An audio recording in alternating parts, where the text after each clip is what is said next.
কে কেমন আছো অবশ্যই জানাবে। আশা করছি যে যেখান থেকে আমার ভিডিওটা দেখছো শরীর এবং মন তোমাদের দুটোই ভালো আছে। তো গাইজ এখন বাজে হচ্ছে সন্ধ্যা 6টা, আর এখন ছোট্ট একটা ভিডিও আমি তোমাদের সাথে শেয়ার করতে চলেছি।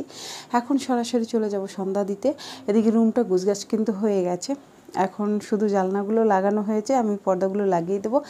আর তোমার হচ্ছে এখন সন্ধ্যাবেলা চা খাবো আর নাস্তা তৈরি করব, মুড়ি সাথে ডাল। এর আগে ভিডিওতে দেখেছিলে তোমরা যে আমি ডালটা ভিজিয়ে রেখেছিলাম, তো ভাবলাম যেহেতু দিনের বেলা একটা ভিডিও তোমাদের সাথে শেয়ার করেছি, এখন সন্ধ্যাবেলা একটা ছোট্ট ভিডিও তোমাদের সাথে আবার শেয়ার করব। তো আমি সেই ডালগুলো হচ্ছে এখন তৈরি করব, বুটের ডাল দিয়ে মুড়ি খাবো আমরা মেখে।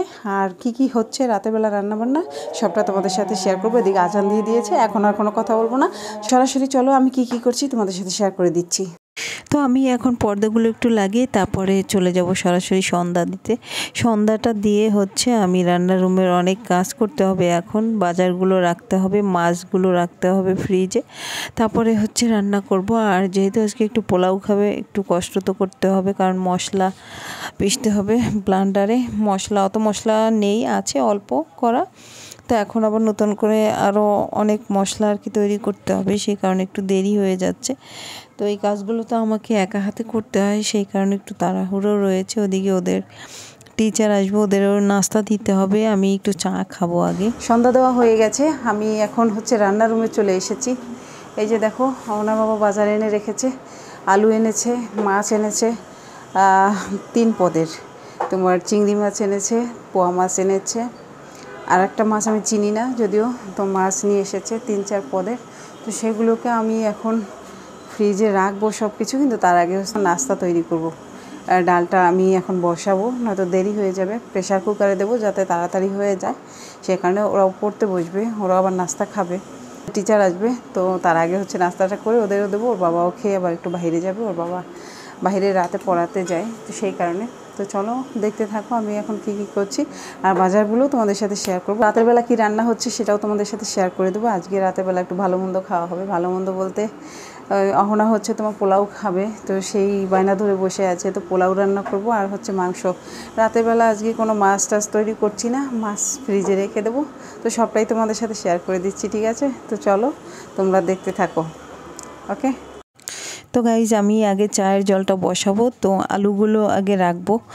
আগের কিছু আলু ছিল অল্প, পুরানো হয়ে গেছে, অনেক দিন ধরে খাচ্ছি, তো সেই আলুগুলো। আর কিছু আলুতে হচ্ছে তোমার গাছ গজিয়েছে, তো সেগুলো একটু কেটে আমি আবার আলাদা রেখে দিই। কখনো কখনো টবে দিয়ে দিই, শাক খাওয়া যায়, গাছ উঠলে অনেক সুন্দরভাবে কিন্তু শাক হয়। তো সেই জন্য মাঝে মাঝে আমি আলুর কিন্তু গাছগুলো লাগিয়ে দিই, ঠিক আছে? তো সেই জন্য কেটে রেখে দিই। তো যাই হোক, সেই কাটা আলুগুলো রয়েছে, সেগুলো এই আলুর মধ্যেই রেখে দিয়েছি। এদিকে চায়ের জলটা হয়ে গেছে, আমি রং চা খাবো। ওনার বাবাকে আমি গ্রিন টি দিয়ে দিয়েছি। এখন আমি বসে খেতে পারবো না, এখানে বসে চা খাওয়া সারতে হবে আমার রান্নার রুমেই, কারণ অনেক বেশি কাজ আছে আজকে। আর অনেক কাজ আছে বলে কিন্তু আজকে ভিডিওটা শেয়ার করছি, কারণ যেদিন কাজ একটু বেশি থাকে সেদিন ভিডিওটা করতে কিন্তু ভালো লাগে, ঠিক আছে? কারণ কাজ শেয়ার করতে হয় তোমাদের সাথে সর্বক্ষণ, তো সেই কারণে হচ্ছে ভিডিও করতেও ভালো লাগে। তো এই যে দেখো সকালবেলা কিন্তু এই বুটগুলো ভিজিয়ে রেখেছিলাম, এগুলো এখন প্রেশার কুকারে দিয়ে দিচ্ছি। আর প্রেশার কুকারে দিলে আমার খুব তাড়াতাড়ি হয়ে যাবে, দেরি হবে না, সেই কারণে প্রেশার কুকারে দিয়ে বাকি কাজগুলোও কিন্তু আমি ফাঁকে ফাঁকে করে নিচ্ছি। আমি কিন্তু বসে নেই, ঠিক আছে? তো আমি যখন আসলে ভিডিওতে তোমাদের দেখাই তখন তো সেই ভিডিওটা কেটে তারপরে ছোট করে তোমাদের দেখাই, আসলে মনে হয় যে খুব একটা কষ্ট হয় না, কিন্তু বাস্তবে তা নয়। বাস্তবে তো যারা ভিডিও করে তারা কিন্তু জানে যে কতটা কষ্ট করতে হয় একটা ভিডিওর পিছনে, এবং আড়ালে আমাদের কতটা কষ্ট করতে হয়, ঠিক আছে? আমরা আসলে এখানে যা দেখাই সেটা তো খুব অল্পের মধ্যে সারি, কিন্তু বাস্তবতা এরকমটা নয়, অনেক কষ্ট করে কিন্তু একটা জিনিস তৈরি করতে হয় ভিডিওটা। তো যাই হোক, এই যে হয়ে গেছে, ডাল ওদের দিয়ে দিয়েছি। আর আমি এদিকে তোমার মাছগুলো এখন নামাবো, না তো আবার মাছগুলো নষ্ট হয়ে যাবে। আমি একটু আলাদা করে রাখবো ছোট ছোট পলিথিন করে, এখন মাছ কাটা সম্ভব নয়, ওদিকে মশলাগুলো পিষতে হবে। সময় পেলে কাল বা পরশু আমি আবার মাছগুলো একটা একটা থলি বের করে তারপরে নিজের মতো করে কাজ করে নেব আর কি, খোসা ছাড়িয়ে নেব, অন্যগুলো আঁশ ছাড়িয়ে নেব। তো এখন রেখে দেবো, এই মুহূর্তে সবগুলো কাজ করা সম্ভব না, মাছ কাটতে পারবো না, একটাও কাটবো না এখন এই মুহূর্তে, যেহেতু আজকে খাচ্ছি না, কালকে কিছু বের করব, অন্য দিন বের করবো, এভাবে করে আস্তে ধীরে করে নেব।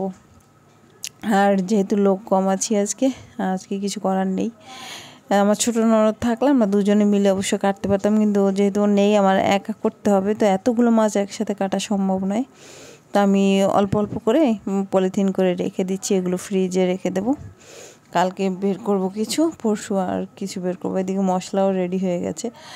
মাছ ধরেছিলাম, মাছের জল গায়ে লেগে গেছে, তো আমি ড্রেসটা চেঞ্জ করে এসেছি। গাইস, মাছের গন্ধ আসছিল গায়ের থেকে। মাছের আঁশটা গন্ধ একদমই ভালো লাগে না। এরপরও আমার বাবা আমাকে বারে বারে বলছিল আমার হাতে থেকে মাছের গন্ধ আসছে। আমি স্নান করার পরেও বললো। তো যাই হোক, ভেবেছিলাম রান্নার পরে স্নান করি, কিন্তু খুব খারাপ লাগছিল, তো স্নান করে এসে তারপরে রান্নাটা শুরু করেছি। সব কিছু রেডি করে গিয়েছিলাম। এদিকে পেঁয়াজের ব্রেস্তাটা হয়ে গেছে, উঠিয়ে নিচ্ছি এগুলো।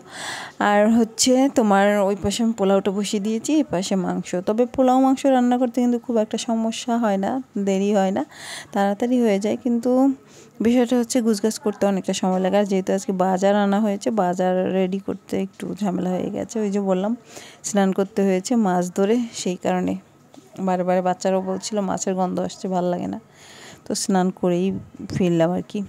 তো যাই হোক, ওয়েদারটা এমনিতেও একটু ঠান্ডা আছে, যেহেতু বৃষ্টি হয়েছে, প্রচুর বৃষ্টি হয়েছে কিন্তু আজকে, তো সেই কারণে হচ্ছে সমস্যাটা হবে না, খুব একটা গরম নেই।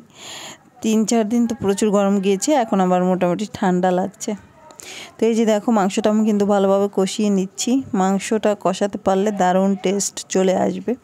এদিকে পোলাওটাও প্রায় কিন্তু হয়ে এসেছে, দেখতে পাচ্ছ। আর আমরা কিন্তু ঝরঝরেভাবে খেতে পছন্দ করি, সেই জন্য ঝরঝরে হতে হবে, এটা কোনো বিকল্প নেই। কোনো নরম হলে খেতে ভালো লাগে না, আমরা সেটা পছন্দও করি না, সেভাবে খাইও না, খেতে ভালো লাগে না। তো সেই কারণে হচ্ছে জল একটু কম দিয়ে হলেও বারে বারে দেবো, তাও ভালো, কিন্তু পোলাওটা ঝরঝরে হতে হবে। তো গাইস, যে কিছু আলু কেটে রেখেছিলাম বড় বড় করে, আলু খুব একটা দেইনি, অল্প, তো অল্প দিলেও আর কি বড় বড় করে দিয়েছি, 1 পিস করে নিতে পারলেই হবে। তো এদিকে রান্নাটা হয়ে গেছে প্রায় আমার।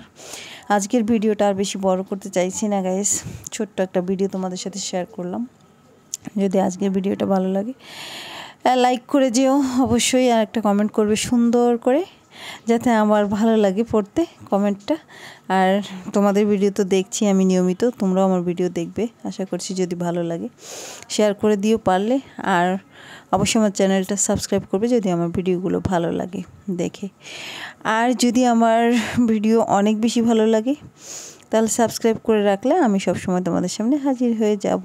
যারা আগে থেকে করেছো তাদেরকে অসংখ্য ধন্যবাদ। Tata, bye bye.